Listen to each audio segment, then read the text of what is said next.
पता ना। अब देखो बेटा,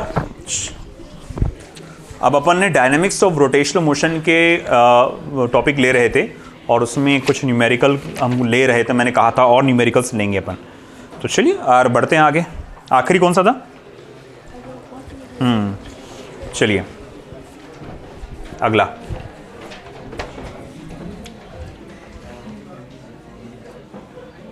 JEE वालों को थोड़ा ज़्यादा ध्यान देना चाहिए इस पे, JEE वालों को, क्योंकि ज़्यादातर JEE के क्वेश्चन इस पार्ट पे बनते हैं।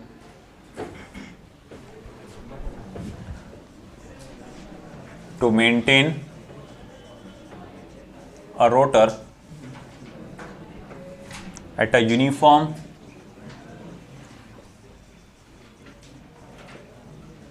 angular speed of 200 radian per second, comma,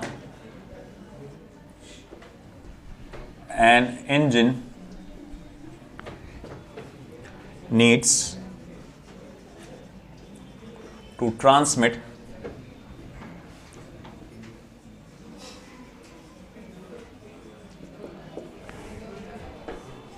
a torque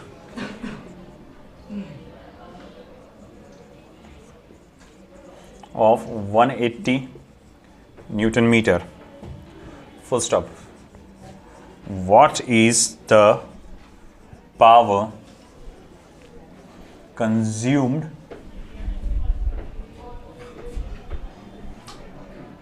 not consumed, power required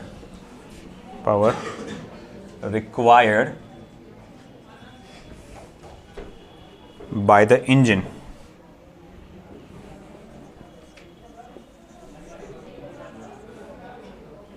question mark, फिर ब्रैकेट में है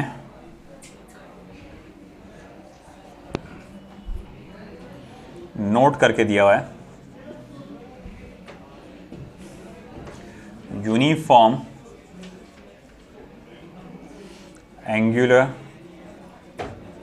velocity in the absence of friction implies zero torque. Full stop. In practice,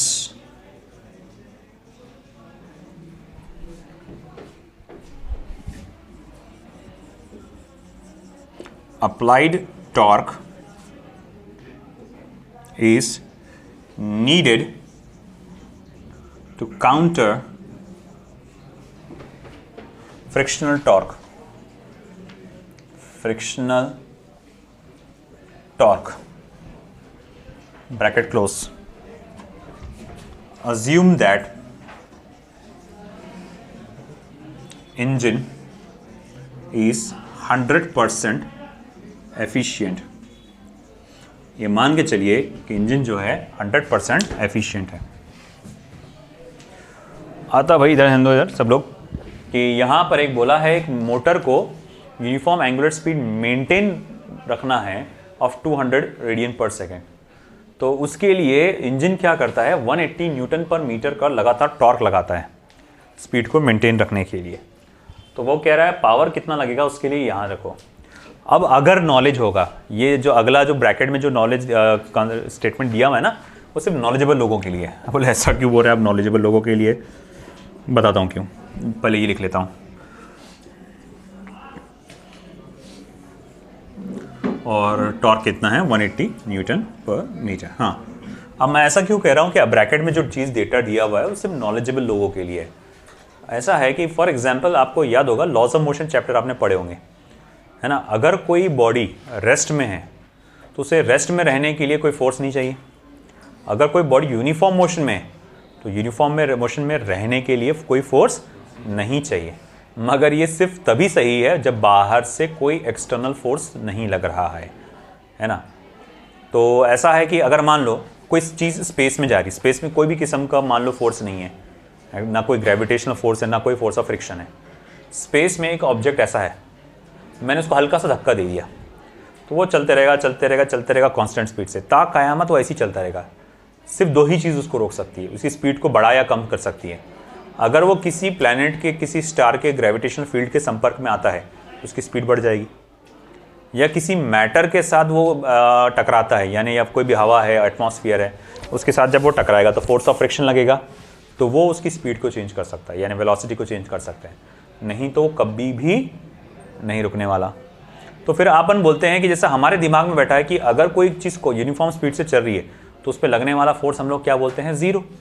फिर हमारे mind में आता है यार मैं गाड़ी तो चलाता हूँ 60 की स्पीड से, है ना, मगर 60 की स्पीड में गाड़ी चलाने के लिए लगातार मुझे एक्सीलेटर को दबाते रहना पड़ता है ना, क्योंकि अगर मैंने एक्सीलेटर छोड़ दिया तो बोले भाई अपने 60 की स्पीड पे चल रहे हैं ना, तो वर्क करने की जरूरत नहीं है। मगर ऐसा तो होता नहीं, मेरे को लगातार एक्सीलेटर दबाते रहना पड़ता है। बेटा वो उसका कारण ये है फ्रिक्शन, कि हमारे आसपास पूरे गैस के मॉलिक्यूल्स, एटमॉस्फेयर, ये सब मौजूद है। तो जब हमारी गाड़ी जब ट्रैवल करती है तो इन सब चीज़ों के साथ टकराती है। ये सब चीज़ों से टकराने की वजह से फोर्स ऑफ फ्रिक्शन जनरेट होता है और हमारी स्पीड को स्लो करते हैं। तो इस मामलात में आपको अपनी स्पीड को कांस्टेंट रखने के लिए भी फोर्स लगाना पड़ता है। तो वैसे कुछ बारे में ये बताया गया। इसने कहा है कि एक बात ध्यान में रखो कि यूनिफॉर्म एंगुलर वेलोसिटी अगर है से कोई रोटेट हो रहा है तो उसको लगने वाला टॉर्क जीरो रहेगा। मान लो मिसाल के तौर पे मैंने क्या किया होता, ये पंखे के ब्लेड को ऐसा धक्का दे दिया होता, टॉर्क दे दिया होता, अब पंखा का ब्लेड गोल गोल घूम रहा है। अगर मैं यहाँ पर वैक्यूम क्रिएट कर दूँ, इस कमरे में मैंने वैक्यूम क्रिएट कर दिया, मतलब कोई भी हवा नहीं, कोई भी गैस नहीं, कोई भी पार्टिकल नहीं, कुछ नहीं सिवाय इस पंखे के।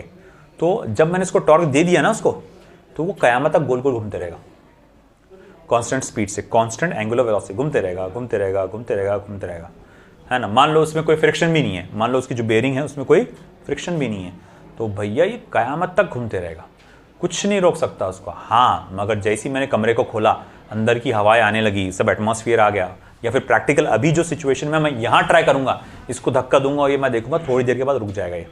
तो क्यों रुका भैया?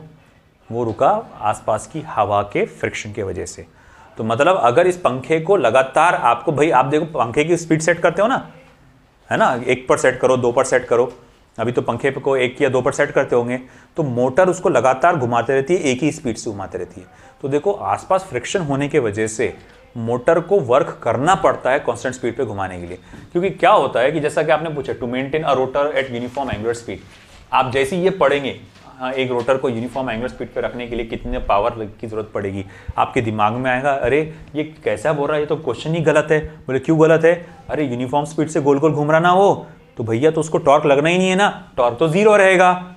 मैं बोलूँगा बिल्कुल सही है बेटा, थेरोटिकली वो जीरो रहेगा मगर प्रैक्टिकली जीरो नहीं रहेगा। क्यों? क्योंकि अपनी कॉमन लाइफ में इसके आसपास क्या है, एयर है, एयर के साथ क्या रगड़ रहा, पंखे क्या कर रहे, लगातार रगड़ रहे, फ्रिक्शन हो रहा, जिसकी वजह से उसको कांस्टेंट स्पीड में घुमाने के लिए आपको मोटर का काम यूज करना ही पड़ेगा। वो लगातार टॉर्क लगाते रहेगी लगाते रहेगी लगाते रहेगी लगाते रहेगी, उसको घुमाते रहेगी। आया समझ में? तो वो भी बोल रहा है वो कि तुम पावर कैलकुलेट करके बताओ, अज्यूम ये करो कि वो 100% एफिशिएंट है। मतलब क्या, जितनी सप्लाई मिल रही है उतना पूरा का पूरा वो एनर्जी में कन्वर्ट कर रहा है। अब वो कैसे निकालूंगा? बहुत आसान है, बहुत आसान है। तुम बोलेंगे अरे इतना आसान कि पावर का फॉर्मूला क्या है, टॉ इंटू ओमेगा, कुछ याद है? एफ इंटू वी होता, उसका टॉ इंटू ओमेगा। टॉ कितना है बेटा? 180, ओमेगा कितना है बेटा? 200, ये हो जाएगा 3600 वैट, यानी 36 किलो वैट। कितना सिंपल क्वेश्चन था ये, लिख लीजिए जब तक मैं अगला वाला क्वेश्चन लिखता हूं यहाँ पे।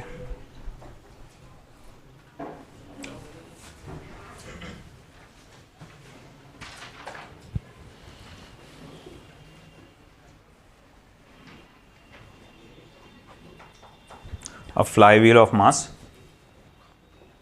25 kilogram has a radius 0.2 meters. First stop. It is making 240 RPM.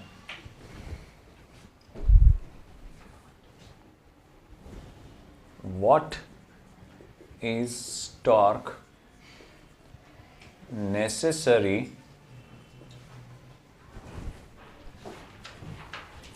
to bring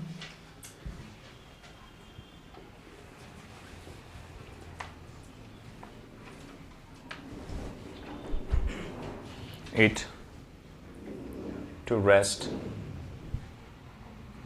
in 20 seconds? Question mark. If the torque is due to a force applied tangentially on the rim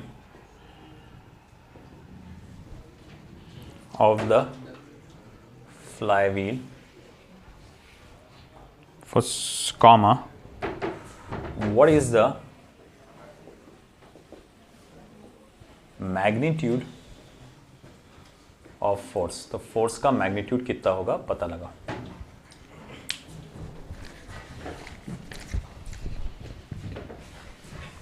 तो एक flywheel है जिसका मास आपको दिया गया है 25 kilogram.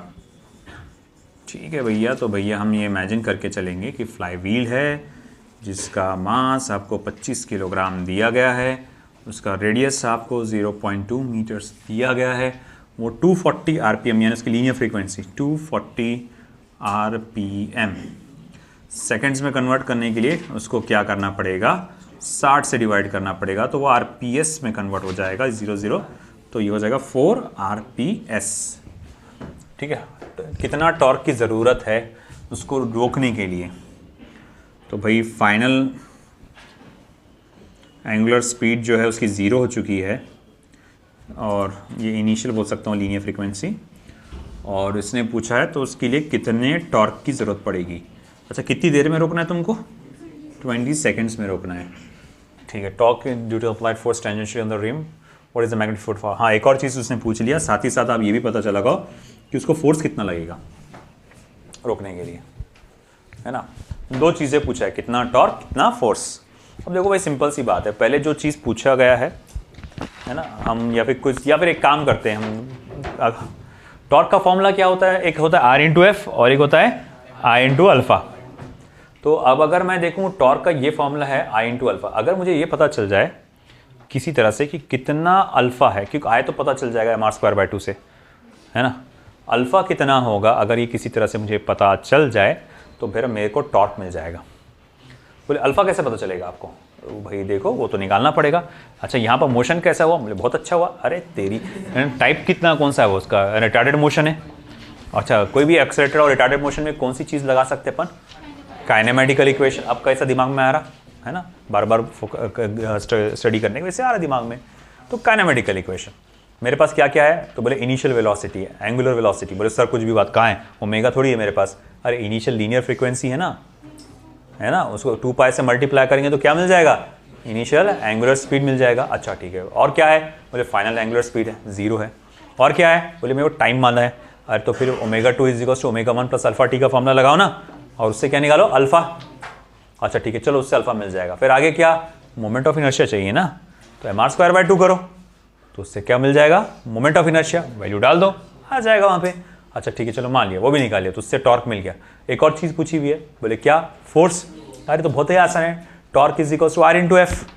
Are तो है मेरे पास, है ना। अब जैसा किसी भी चीज़ को रोकने के लिए आप कैसा फोर्स लगाते हैं, जैसे ये फ्लाईव्हील है, ये गोल गोल गोल गोल रोटेट, अपन उसको टेंजेंशियल फोर्स लगाएंगे ना रोकने के लिए, तो बोले मैं R इंटू एफ का फोर्स लगा सकता हूँ, फॉर्मूला लगा सकता हूँ। अच्छा ठीक है, R कितना है? 0.2 मीटर्स, तो एफ उससे निकल जाएगा। चलो आप करो फिर कैलकुलेट करो बेटा, ये तुम करो कैलकुलेट। आया फिर आंसर?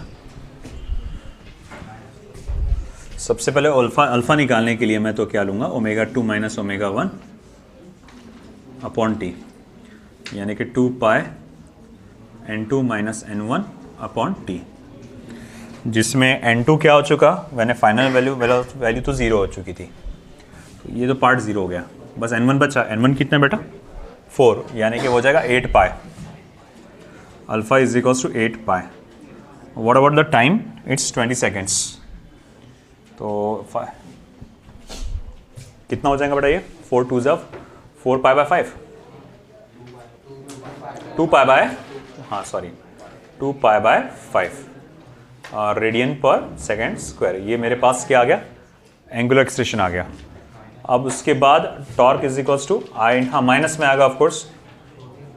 और अगर मैं बोलूँगा टॉर्क क्या होता है, आई इंटू अल्फा, यानी कि mr²/2 इंटू अल्फा। m कितना बेटा 0.25, उसका r का स्क्वायर करेंगे तो 0.04 अपॉन 2, अल्फा कितना है अपने पास 2π/5। वेल कितना हो जाएगा फिर ये 2 गया 2 गया, 5 1 जा 5 5 जा 0.04 मल्टीप्लाई बाय 5 कितना होता है 5 4 जा 20, तो 0.2 हो जाएगा वो 0.2 पाई। और 0.2 को पाई से यानी कि 3.14 से मल्टीप्लाई करेंगे तो -1.26 आएगा वो। नहीं वो तो एक्सप्रेशन हो रहा। देखो कितना आएगा इसमें, मेरे पास नहीं है उसका आंसर। कितना आ रहा हो,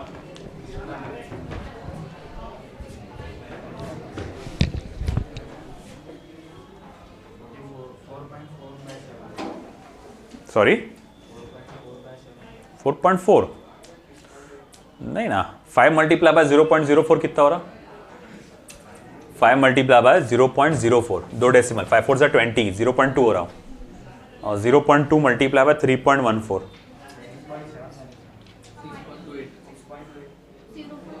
0.628। 10 के पावर को कुछ अपन ने बाकी है कि आपने इधर उधर का कुछ नहीं बाकी ना, नहीं है, तो ये हो जाएगा 0.628 न्यूटन मीटर। ये टॉर्क हो गया। साथ ही साथ torque is equals to F into R भी होता है, तो F is equals to torque divided by R, यानी 0.628 डिवाइडेड बाय 0.2, जिसको मैं क्या लिख सकता हूँ 6.28 डिवाइडेड बाय 2 यानी कि 3.14 न्यूटन। आया समझ में? चलिए next.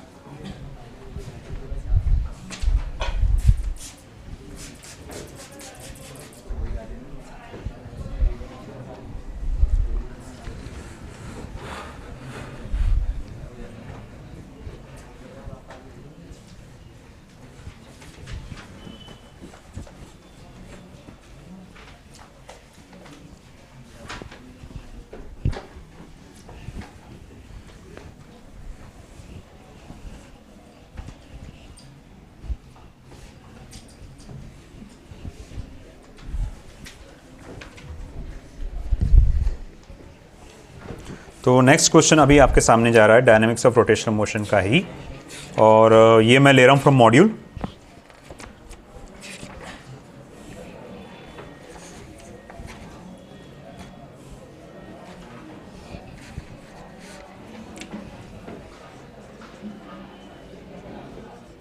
A rod PQ of mass capital M and length capital L is hinged at end P, full stop. The rod is kept horizontal by a massless string tied to point capital Q as shown in figure. Finger नहीं रे बाबा,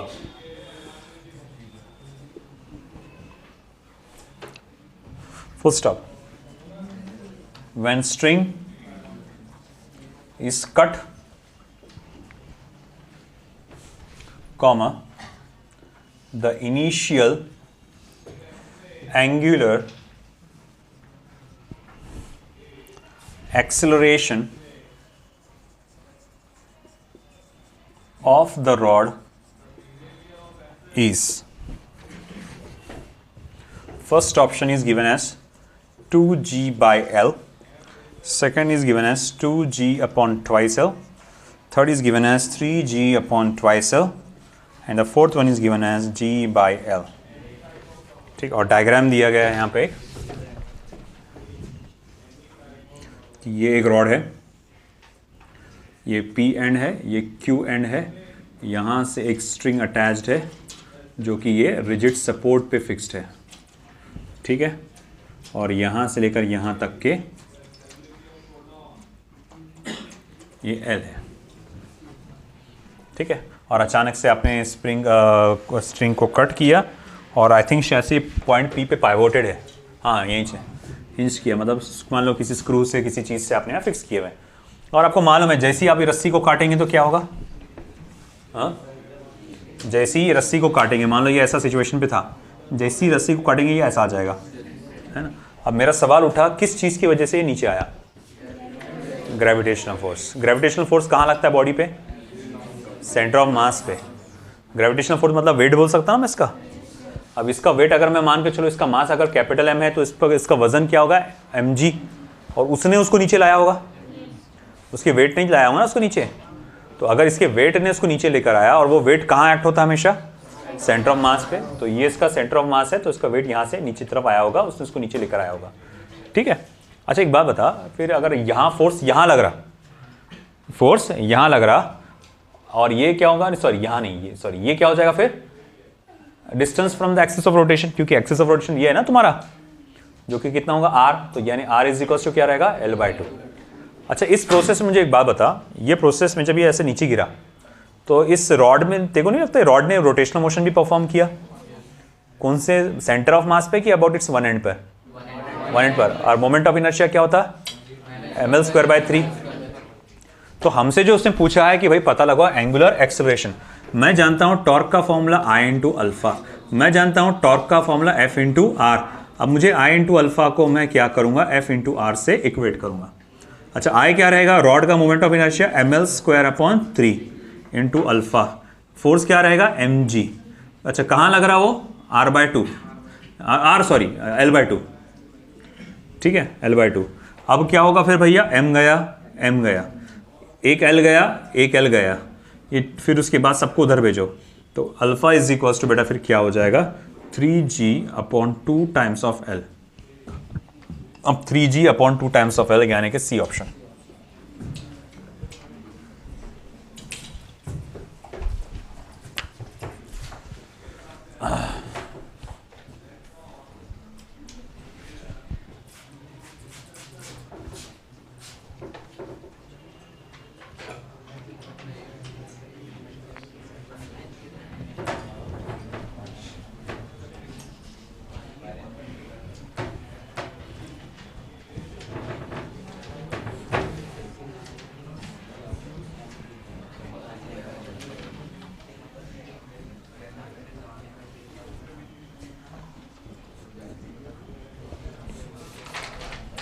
चलिए वो बेटा,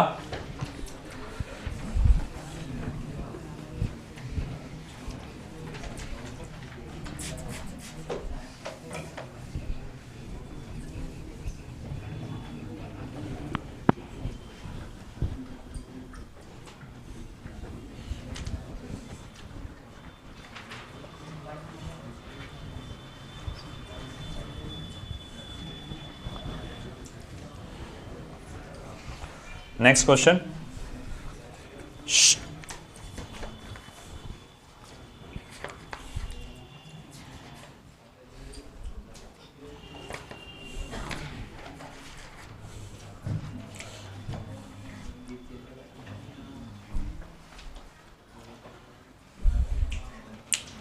एक अच्छा question आपके सामने आएगा अभी। A uniform rod of length capital L and mass capital M is held vertical, full stop, not full stop, comma, with its bottom and pivoted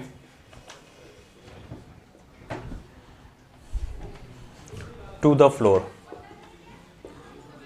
Pivoted to the floor. Full stop. The rod falls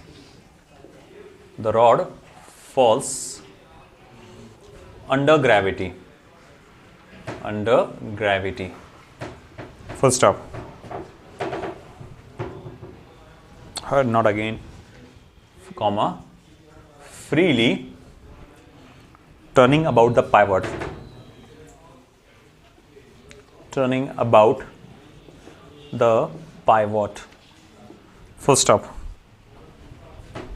If the acceleration due to gravity is small g, comma, what is the instantaneous angular speed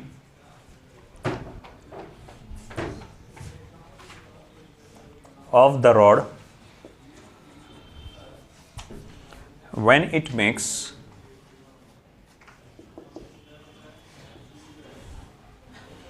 an angle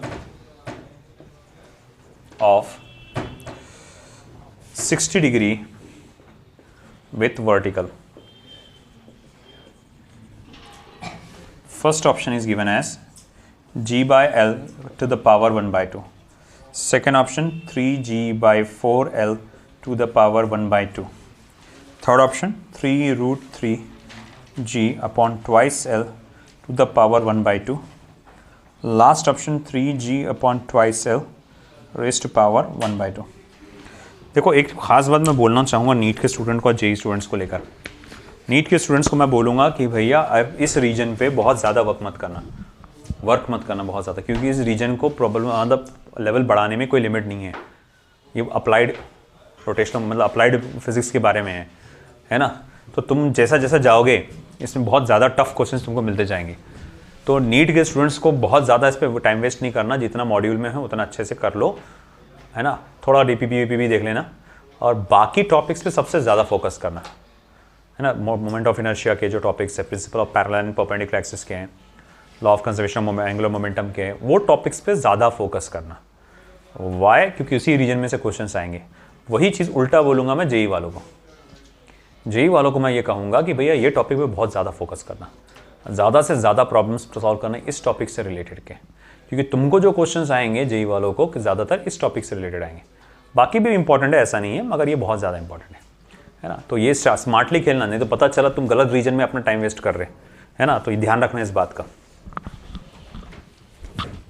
चलो हुआ ये। तो एक uniform rod है जिसका length L है, मास M है, उसे वर्टिकली रखा गया है। अब ये क्या हो रहा है, वर्टिकल कैसे रखा गया होगा इसको? तो देखो मैं थोड़ा सा उसको डायग्रामेटिकली आपको बता देता हूँ। तो देखो ये मेरे पास एक रिजिड सपोर्ट है, इमेजिन कर लीजिए, फ्लोर है, ऐसा इमेजिन कर लो। और मैंने क्या किया कि एक रॉड को उसके ऊपर ऐसा रखा। एक रॉड है इस तरह से, इस रॉड का मास M है, लेंथ कैपिटल L है ऑफ कोर्स। अब हुआ क्या कि आपने इसको ऐसा रखा था और ये पूरा ऐसा पाइवोटेड था यहाँ पे, है ना। बेटा क्या हो गया, मसला क्या आपको? हाँ ठीक है, अब इतने कोमल नहीं है ना, है ना। तो ध्यान दो। अब देखो ये ऐसा है ना, अब ऐसा है, देखो ये सरफेस पे ऐसा रखा हुआ है और अब ये ऐसा नीचे गिर रहा है। जब ये ऐसा नीचे गिर रहा है और इसने कितना एंगल कवर किया, 60 डिग्री। तो यहां से जब वो 60 डिग्री का एंगल कवर किया होगा उसने, उस वक्त बोल रहा है उसका एंगुलर स्पीड क्या होगा पता लगा। मतलब वो ये पोजीशन से ये पोजीशन पे आया होगा और ये एंगल हुआ होगा 60 डिग्री। तो जब वो यहां होगा तो उसकी एंगुलर स्पीड क्या होगी ये पता लगा। कोई मुझे हिंट दे सकता है कि जब भी ऐसे क्वेश्चंस आते हैं, पहले यहां था बाद में वहां था, अपन कैसे सॉल्व करते हैं इसको? सही बोलो, लॉ ऑफ एनर्जी या मोमेंटम? एनर्जी है ना, मोमेंटम थोड़ी लगेगा यहाँ पे। मोमेंटम कब लगता है? जब दो चीज़ें टकराती आपस में, है ना, या ब्लास्ट होता। मोमेंटम थोड़ी लगेगा, यहाँ एनर्जी लगेगा ना। ये पोजीशन बदली ना यहाँ पे, तो पोजीशन बदली तो यहाँ पर law of conservation of energy वाला कॉन्सेप्ट लगने वाला है। अब सवाल उठा कि ये law of conservation of energy मैं लगाऊंगा कैसे, है ना। अच्छा एक बात बताओ, सबसे पहले तो मुझे ये बात बताओ कि शुरुआत में जब ऐसा ब्लॉक नहीं, रॉड ऐसा वर्टिकल पोजीशन पे था, तो मुझे बताइए आप सबसे पहले कि इसकी हाइट कितनी थी? कर दिए गड़बड़। L/2 हमेशा कहाँ से नापा जाता है? सेंटर ऑफ मास से, है ना। और देखो यहाँ से आपने इसको छोड़े तो उसके पास सिर्फ क्या थी? Potential energy. जब वो नीचे नीचे नीचे नीचे नीचे आ रहा होगा वो पोटेंशियल एनर्जी कन्वर्ट होगी काइनेटिक एनर्जी, और जब 60 डिग्री के एंगल पे पहुंचा तो उसके पास पोटेंशियल एनर्जी भी है, काइनेटिक एनर्जी भी है। समझ में आया ना भैया? ये समझ में आया ना? अच्छा सवाल ये उठा, काइनेटिक एनर्जी का फॉर्मूला क्या लगाओगे? Half of mv²। कर दिए गड़बड़। Half of I⍵²। कौन सा है ये? रोटेशनल मोशन है ना, तो रोटेशनल काइनेटिक एनर्जी लगेगी। तो मतलब ये अगर मान लो A पोजीशन है और ये मान लो B पोजीशन है ना, तो by law of conservation of energy total energy at A is equal to total energy at B, है ना। तो फिर मैं बोलूंगा भैया पोटेंशियल एनर्जी यानी कि mgL/2, या चलो ठीक है, चलो लिख दिया मैंने अब mgL/2 is equals to mgh plus half of I⍵²। बोले h क्या होगा? मुझे h की वैल्यू डालना पड़ेगा, मुझे अभी मालूम नहीं है कि जब ये 60 डिग्री के एंगल तक बेंड हो चुका होगा तो ये कितना होगा, ये ज़मीन से कितनी ऊपर होगा वो पता नहीं है मुझे, है ना। तो बोले हाँ यार ये तो पता नहीं है मेरे को कि कितना एंगल होगा, मगर उसका एक और कैलकुलेट करने का तरीका है। h को क्या लिखते हैं अपन? L/1 - cos theta, R/1 - cos theta लिखते हैं ना अपन।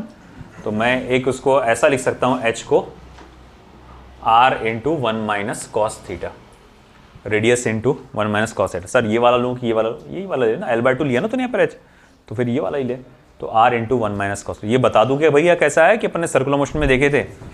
बताओ,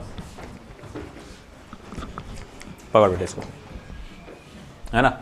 अब देखो यहाँ पे, अब उसको ऐसा समझो, ये फ्लोर है ना, और मैं बोलूँगा देखो ये रॉड है, बाद में ये ऐसा आ गया, गिर के ऐसा आ गया, ये इसका सेंटर ऑफ मास यहाँ से यहाँ इधर आ गया।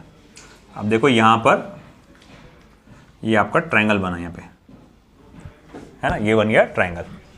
अब ऐसा है कि मेरा टारगेट है ये निकालना, ये टारगेट कितना रहेगा? ये स्मॉल h निकालना है मेरे को। अब मैं कैसे निकालूंगा? तो भैया देखो ये तुमको करना पड़ेगा, ये वाली हाइट माइनस करना पड़ेगा तुमको इसमें से, तो ये तुमको पता चल जाएगा। बोले ये कितना आ रहा, टोटल हाइट यहाँ से यहाँ तक कितना है? वो L/2 है, तो L/2 में से ये वाली हाइट माइनस करना पड़ेगा। तो मैं चलो इस हाइट को अभी थोड़ी देर के लिए क्या नाम दूँ यार इसको, इसका नाम क्या रखूँ मैं? चलो कैपिटल H नाम रख देता हूँ, इसका नाम रखेगा कैपिटल H। वो बाद में डाल दूंगा, L/2 आखिरी में डाल दूंगा इसके अंदर। और ये एंगल कितना है बेटा? 60 डिग्री है। चलो अभी का थीटा पकड़ लेता हूँ मैं। ठीक है, ये थीटा, ये 90, ये थीटा, ये 90 माइनस थीटा, फिर ये 90। जस्ट अ मोमेंट है, अब इसमें मुझे क्या निकालना है? H, स्मॉल h, ये वाली हाइट। तो मुझे क्या करना पड़ेगा? ये पूरी हाइट में से ये वाली हाइट h' माइनस करना पड़ेगा, तो स्मॉल h आ जाएगा। Small h is equals to capital H minus small h, capital H minus small h'। तो कैपिटल H तो L/2 है, तो वो तो आ जाएगा, या फिर मैं इसको R के फॉर्म में करूँ, वो ज़्यादा बेटर रहेगा। देखो ये वर्टिकल में गड़बड़ हो जा रहा है, जस्ट अ मोमेंट।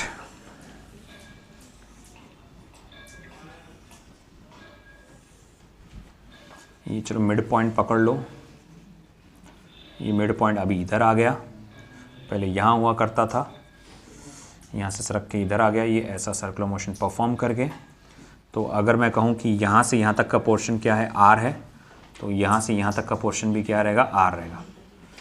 और अब मुझे ये हाइट h निकालना है, ये हाइट h निकालना है। ओके, ये r है, ये h है, और ये एंगल कितना है, मान लो ये तो 90 माइनस थीटा हो जाएगा, क्योंकि ये थीटा है तो ये 90 माइनस थीटा है। तो मैं यहाँ लिख सकता हूँ ये आपका हाइपोटेनियस, ये अपोजिट साइड, तो sine of 90 minus theta is equals to opposite side upon hypotenuse, यानी h अपॉन r। तो h is equals to r into 90 minus sine of 90 minus theta, और साइन ऑफ 90 माइनस थीटा कितना होता है बेटा, cos थीटा। तो r into cos theta, h is equals to r into cos theta. तो h is equals to l/2। शायद मैं गलत जा रहा था ये फॉर्मूले से, मैं एक मिनट रुको, अपन पहले सॉल्व करके देख लेते हैं, अगर आंसर आ रहा है तो ठीक। तो l/2 cos थीटा आ रहा है यहाँ पे, तो h की वैल्यू।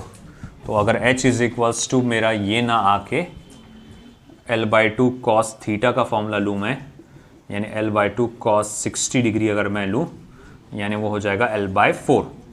तो अब ये वैल्यू अगर मैं यहाँ डाल देता हूँ तो ये हो जाएगा mgh l/2, h की जगह l/2 ये पुराना वाला, और ये हो जाएगा mg l/4 plus half of, ये रोटेट कर रहा है अबाउट इट्स वन एंड, तो इसीलिए इसका मोमेंट ऑफ इनर्शिया ml²/3, और अपने को ओमेगा ही पूछा है ना उसने। ठीक है भाई, तो फिर अब क्या होगा, सब जगह से m हो गया कैंसिल, सब जगह से l भी हो जाएगा कैंसिल, यहाँ बचेगा सिर्फ 1/2, और ये वाले 1/4 को इधर ला लो तो -1/4, और ये हो जाएगा l/6 इंटू ओमेगा स्क्वायर। अच्छा ठीक है, इसको क्रॉस मल्टीप्लाई करो या 2 से मल्टीप्लाई डिवाइड करो, तो 2 डिवाइडेड बाय 4 -1/4, यानी कि ये हो जाएगा 1/4 is equals to l/6 into omega square. तो अब अगर मैं ये वैल्यूज डालूँ यहाँ पे, तो g कहाँ गया बे, g तो कैंसिल ही नहीं हुआ ना, यहाँ g रहेगा साथ में, तो ये g/4 कह सकते हैं अपन, चलो g/4, हाँ g/4। और अब मैं क्या करता हूँ, सबको उधर डाल देता हूँ, तो ये omega square is equals to 6g upon 4l, जो कि आपका हो जाएगा 2 2 2 3, तो ये हो जाएगा 3g अपॉन 2l। फिर उसके बाद में इसका स्क्वायर रूट ले लेंगे आप, तो under root of 3g upon 2l है क्या ऐसा ऑप्शन कोई, हाँ लास्ट ऑप्शन है, under root of 3g upon 2l, this is our answer. ठीक है, तो अच्छा वो मैंने करेक्ट कर डाला उसको, नहीं तो गलत बता देता आपको। तो देख लो बेटा इधर कैसे आया, देखो यहाँ पे मैं क्या कर रहा हूँ कि देखो पहले तो बात जब ये ऐसा था तो मैं बोलूँगा इस रॉड की हाइट क्या है ज़मीन से, आपको l/2 बोलना पड़ता, नहीं सर l नहीं रहता बेटा, अपने को सेंटर ऑफ मास देखना पड़ता है, तो सेंटर ऑफ मास बीचों बीच है तो वो l/2 आएगा। ये गिर रहा नीचे नीचे नीचे नीचे नीचे, कितना एंगल तक गिरा, 60 डिग्री के एंगल तक। अब भाई ठीक है, रुक जा, पॉज कर दे सिस्टम को, और आप पता और लगाओ नीचे से ज़मीन से हाइट कितनी है। तो उसके लिए कैसे पता लगा रहे, देखो जब ये नीचे गिरा होगा तो इसका जो सेंटर ऑफ मास एक सर्कुलर मोशन परफॉर्म कर रहा होगा, वो यहाँ से सरक कर यहाँ पर आ गया होगा। अब अगर ये थीटा है, अगर ये एंगल थीटा है, तो फिर ये एंगल कितना होगा बेटा 90, अरे भाई पूरा 90 है ना ऐसा, तो ये थीटा हो तो ये 90 माइनस थीटा। अपने को इसकी हाइट पता लगाना है, सेंटर ऑफ मास आप जमीन से कितना ऊंचा ये पता लगाना है। पहले l/2 पे था, अब कितना है पता नहीं, अपने को पता लगाना पड़ेगा। तो बोले कैसे पता लगाएंगे, तो ठीक है बोले बहुत आसान है, क्या करेंगे, ये हाइट निकालना है ना, ये इसका अपोजिट साइड है, तो sine of 90 minus theta opposite side upon hypotenuse.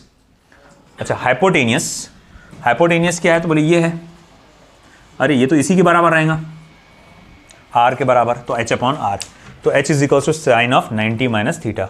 फिर मैंने कहा r कितना होगा, तो बोले या यहाँ से लेकर यहाँ तक का, यानी कि l/2 होगा, तो l/2 sine of 90 minus theta होगा कॉस थीटा। चलो ये पता चल गया, जब 60 डिग्री के एंगल तक के गिरेगा तो उसकी हाइट क्या रहेगी। अब law of conservation of energy लगाया गया, तो mgh, h बोले तो कौन सा h, सबसे पहले वाला जो कि l/2 था। फिर जब वो नीचे गिरा फिर से mgh, मगर इस बार h की जगह क्या डालूंगा मैं, l/4। यहाँ से पता लगा मैंने, देखो भाई h का फॉर्मूला क्या है, l/2 cos थीटा, मगर यहाँ थीटा तो कितना है 60 डिग्री, तो cos 60 1/2 होता है, तो वो 1l/4 हो जाएगा। अच्छा ठीक है, चलो मान लिया l/4 हो जाएगा h की वैल्यू। और जब यहाँ पर आएगा तो उसके पास काइनेटिक एनर्जी कौन सी रहेगी, रोटेशन। मुझे एक बात बता, रॉड सीधा जा रहा कि गोल घूम रहा, तो कौन सी काइनेटिक एनर्जी लगेगी? रोटेशनल। तो इसीलिए half of I omega square. फिर कॉमन चीजों को कैंसिल कर दिया अपन, mm कट गया, LL कट गया, यहां बचा G/2, यहां बचा G/4, फिर G/4 उधर चला गया, उसमें से G कॉमन निकाला, 1/2 माइनस 1/4। पूरा कैलकुलेशन करने पे क्या हो जाएगा? आपका आंसर आ जाएगा G/4। अच्छा यहां क्या बचा? ये 2 3 6 और ये 2 L थे यहां पर, एक L बच गया, L/6 ओमेगा स्क्वायर। अच्छा ठीक है, फिर अब आगे क्या? तो बोले ये सब चीजों को उधर ट्रांसफर कर दो, तो omega square is equal to फिर क्या बनेगा? 6G/4L यानी 3G/2SL। ये ओमेगा स्क्वायर है, उसका क्या ले लो? Square root. तो omega is under root of 3G/2SL। आया समझ? देख लो।